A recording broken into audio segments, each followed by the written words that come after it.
وہ سارے ان کی کرپشن کی وجہ سے چھوڑ کے پی ٹی آئی میں آگے، اس لیے ان کو تانے نہ دیں۔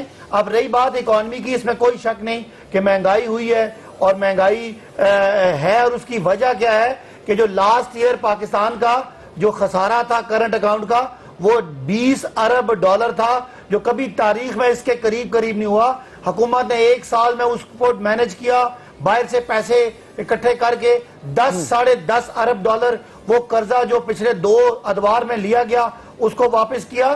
انہوں نے کہا کہ ہم نے کیا کیا، ہم نے آپ کے کرنٹ اکاؤنٹ کے خسارے کم کیے، حکومت کے خرچے کم کیے۔ وزیر نواز شریف صاحب امیر آدمی تھے، اربوں خربوں کے مالک تھے، 5 کیمپ ہاؤسز انہوں نے رکھے ہوئے تھے، مہنگائی کنٹرول کی، روٹی چینی سارا حکومت کا خرچہ ہو رہا تھا۔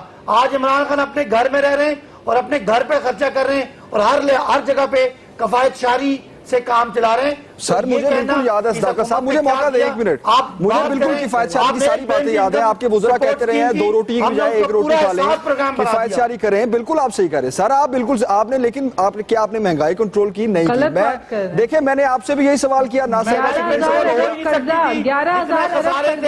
بجلی کا خسارہ، گیس کا خسارہ، اس کو کور کرنے کے لیے وہ ساری چیزیں بیلنس کی۔ جب ہم نے حکومت ملی تو ہر مہینے شیخ صاحب کے پاس جانے دیں، مجھے شیخ روہیل صاحب کے پاس جانے دیں، پھر میں آپ کے پاس آتا ہوں سر واپس۔ لگتا یوں ہے کہ ہمارے جو دوست حکومت کی ترجمانی کر رہے ہیں ان کو صحیح ٹیوشن نہیں مل رہی، سارے مضمون آپس میں گڑبڑ ہو گئے، معیشت کا مضمون کسی اور جگہ سیاست کے اندر گھس گیا ہے۔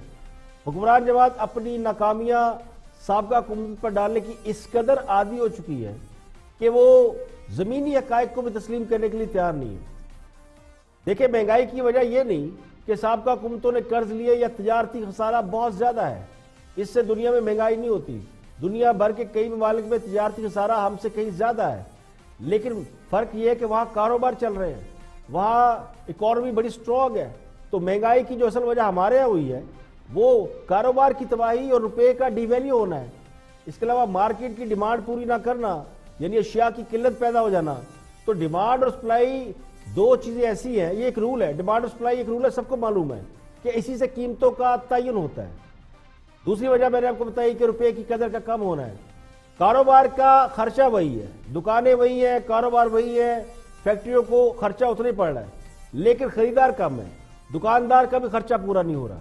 یعنی اگر سیل کم ہوتی ہے تو پھر دکاندار اخراجات کہاں سے پورا کرے گا؟ تو اس کا وہ کر کے رہے ہیں کہ وہ چیزیں مہنگی کر دیتے ہیں، اس کا بوجھ دوسرے لوگوں پر ڈال دیتے ہیں۔ اس پر توجہ انتظامیہ نے رکھنا ہوتی ہے۔ یہ مہنگائی کا سابقہ حکومتوں سے کوئی تعلق نہیں ہوتا۔